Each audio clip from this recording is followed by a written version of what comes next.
നമ്മൾ ഭക്ഷണം കഴിക്കുമ്പോഴെല്ലാം നമ്മുടെ ശരീരം അത്ഭുതകരമായ ചിലത് ചെയ്യുന്നു.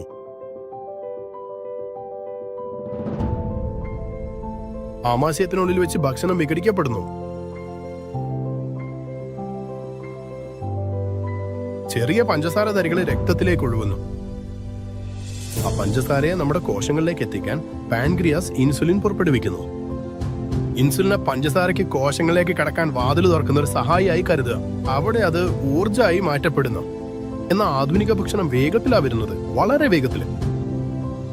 പഞ്ചസാര കൊതിച്ചു വരുമ്പോൾ ഇൻസുലിനും വേഗത്തിൽ പ്രവർത്തിക്കേണ്ടി വന്നു. കാലക്രമേണ കോശങ്ങൾ തളരുന്നു. അവ ഇൻസുലിനോട് ശരിയായി പ്രതികരിക്കാതാടുന്നു.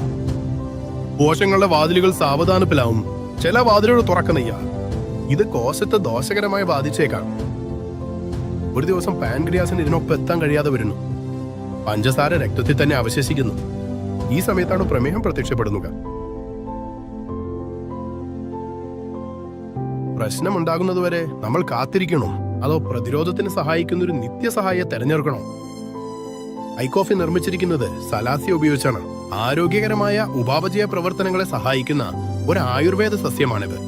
പഞ്ചസാര സാവധാനം ഉയരുമ്പോൾ ഇൻസുലിൻ പരിഭ്രമിക്കേണ്ടതില്ല. ശരീരം ശാന്തമായി വിജുമു. ഇത് പഞ്ചസാര പൂർണ്ണമായി ഒഴിവാക്കുന്നതിനെ കുറിച്ചല്ല, ഇത് ആഘാതം കുറയ്ക്കുന്നതിനെ കുറിച്ചാണ്. പ്രശ്നങ്ങൾ ഒഴിവാക്കാനായില്ല, തിരിച്ചു പോരാടാനുള്ള മനസ്സ് നമുക്കുണ്ടോ എന്നതാണ് പ്രധാനം.